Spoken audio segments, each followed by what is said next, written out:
اس لیے تو جلتے ہیں یہ سب۔ اسے ہنسی آ گئی۔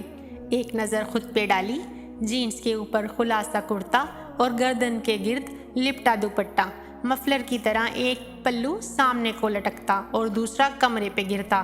وہ واقعی سب سے منفرد تھی۔ کچن میں تائی مہتاب نگٹس نکال کر مسرت کے سامنے رکھ رہی تھی، جو بہت تابعداری سے ایک طرف چائے کا پانی چڑھا کر دوسری طرف کڑھائی میں تیل گرم کر رہی تھی۔ اس پہ نظریں پڑی تو نگٹس رکھتے ہوئے ذرا لاپرواہی سے گویا ہوئیں۔ یہ بچوں کے لیے فرائی کر دو مسرت، اب ہر کوئی تو باہر سے منہ مار کر نہیں آتا نا۔ بجا فرمایا تائی اماں، یہاں تو لوگ گھر کے اندر ہی دوسروں کے مال پہ منہ مارتے ہیں۔ وہ اطمینان سے کہہ کر کولر سے پانی کا گلاس بھرنے لگی۔ زبان کو سنبھالو لڑکی، توبہ ہے، ہماری بیٹیاں تو کبھی ایسے ہمارے آگے نہ بولی۔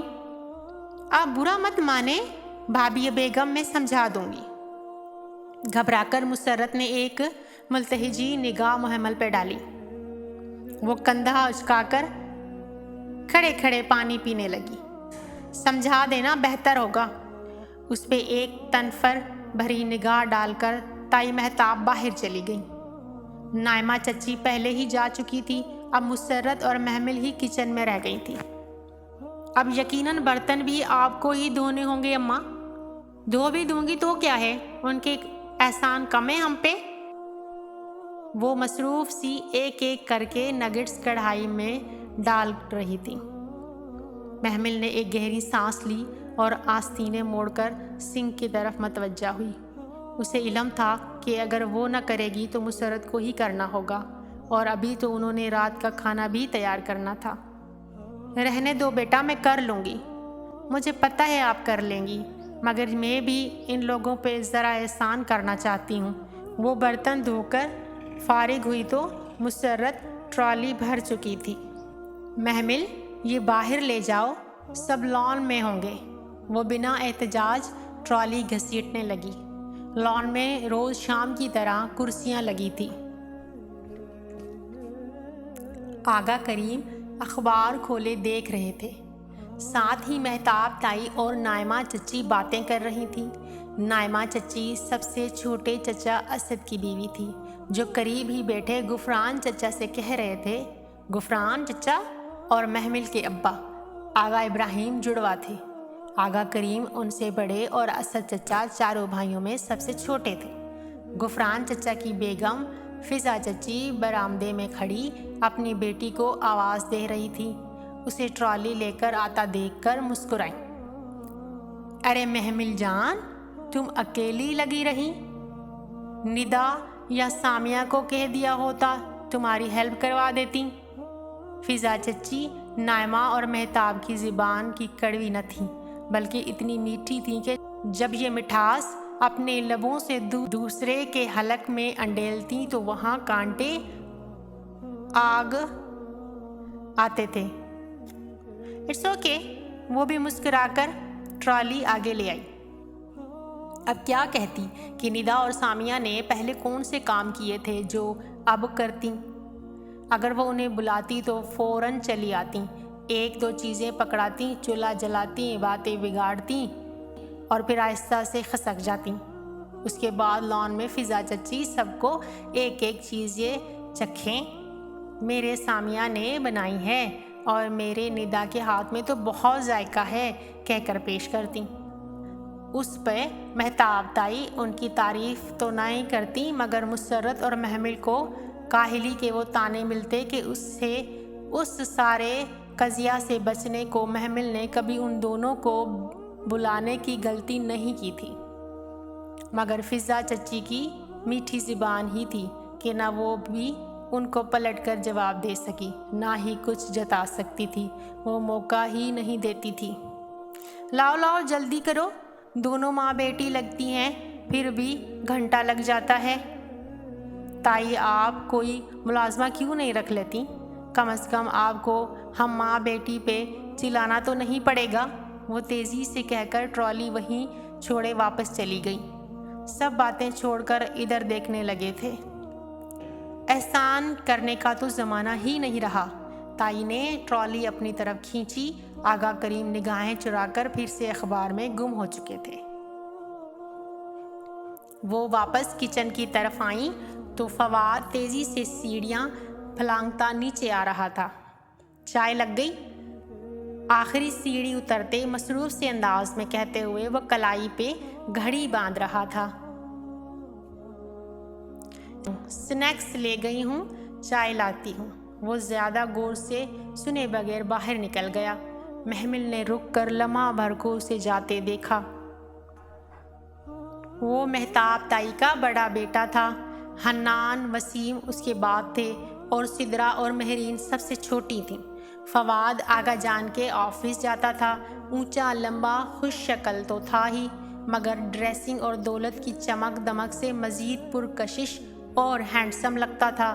خاندان کا سب سے پاپولر لڑکا، جس پہ ہر لڑکی کا دل اور لڑکی کی ماں کی نظر تھی، ندا اور سامیہ ہوں یا نائمہ چچی کی مغرور نخریلی اور آرزو، سب فواد کے آگے پیچھے پھرتیں۔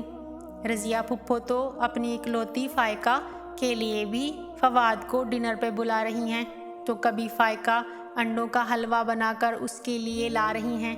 فواد میٹھا شوق سے کھاتا تھا، سو یہ لڑکیاں ماؤں کے بنائے کو اپنا کہہ کر بہت شوق سے پیش کرتی تھیں، مگر وہ بہت صدا کا بے نیاز تھا۔ اپنی اہمیت کا احساس تھا کہ بے نیازی اور اطراحٹ کم نہ ہوتی تھی، اور وہی تھا جس پہ مہتاب تائی گردن اونچی کر کے پھرتی تھی، ورنہ حنان تو بمشکل FA کر کے دبئی ایسا گیا کہ نہ تو پھر خط پتر لکھا، نہ ہی پھوڑی کوڑی بھیجی۔ تعلیمی ریکارڈ اس کا اتنا برا تھا کہ تائی کرتی رہتی تھی، مگر یہ وسیم تھا جس نے تائی اور آغا کریم کا ہر جگہ سرشرم سے جھکایا تھا۔ نالائق، نکما، FA میں 2 بار فیل ہو کر پڑھائی چھوڑ کر آوارہ گردی میں مشغول، سگریٹ کا عادی، اور کہنے والی تو دبے لفظوں کہہ بھی دیتے تھے کہ ان گلیوں کا بھی پرانا شناسہ ہے جہاں دن سوتے اور راتیں جاگتی ہیں۔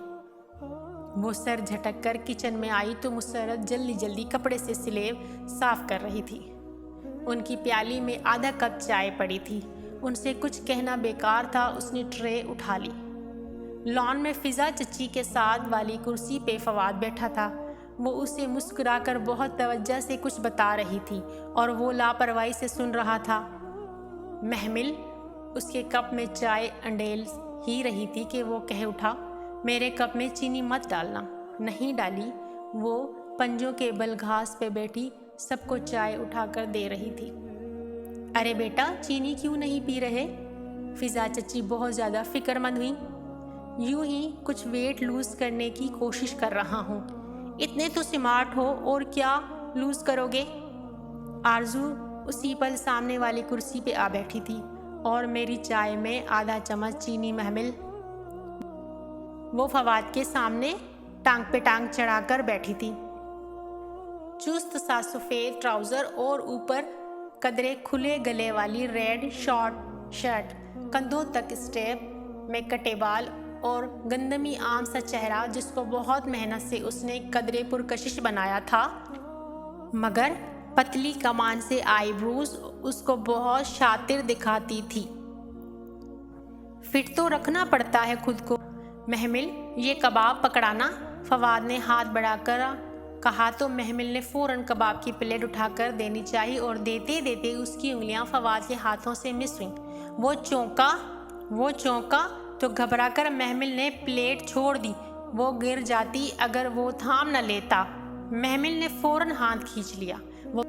وہ پلیٹ پکڑے یک ٹک سے دیکھ رہا تھا، چونک کر سب کچھ بھول کر جیسے اسے پہلی دفعہ دیکھا ہو۔ بس لمحے بھر کا عمل تھا، اس نے رخ پھیر لیا تو وہ پھر بھی ساری جانب متوجہ ہو گیا۔ فضا چچی اور آرزو کسی اور طرف متوجہ تھیں۔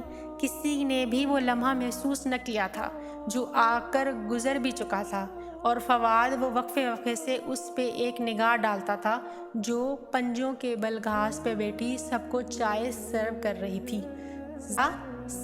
سر جھکاتی تو بوری پونی ٹیبل اور اونچی لگتی تھی، سر اٹھاتی تو پونی ساتھ ہی جھولتی، اور کان سی سنہری آنکھیں۔ ان ساری لڑکیوں کے پاس اس جیسا کچھ بھی تو نہ تھا۔ وہ چائے کے سپ لیتا خاموشی سے اسے دیکھتا رہا۔